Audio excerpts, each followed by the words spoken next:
হযরত আয়েশা রাদিয়াল্লাহু তাআলা আনহা হতে বর্ণিত। তিনি বলেন, ফাত্তিমা বিনতু আবু হুবায়শ রাদিয়াল্লাহু তাআলা আনহা নবী সাল্লাল্লাহু আলাইহি ওয়াসাল্লামের নিকট এসে বললেন, হে আল্লাহর রসূল, আমি একজন এমন স্ত্রীলোক যে সব সময় ইস্তিহায়া রোগে ভুগি, কোনো সময় পাক হই না, তাই আমি কি নামাজ ছেড়ে দিব? তিনি সাল্লাল্লাহু আলাইহি ওয়াসাল্লাম বললেন, না, এটা একটি শিরাজনিত রোগ, হাইজের মাসিকের রক্ত নয়। যখন তোমার হাইজের মাসিকের সময় হবে নামাজ ছেড়ে দিবে, আর যখন হাইজের মাসিকের নির্দিষ্ট সময় শেষ হয়ে যাবে তখন তোমার শরীর হতে তুমি হাইজের মাসিকের রক্ত ধুয়ে ফেলবে, অর্থাৎ গোসল করবে, অতঃপর নামাজ আদায় করতে থাকবে।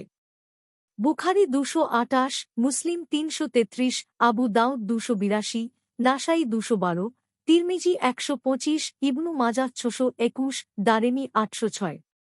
মিশকাতুল মাশাবিহ 557। হাদিসের মান সহিহ।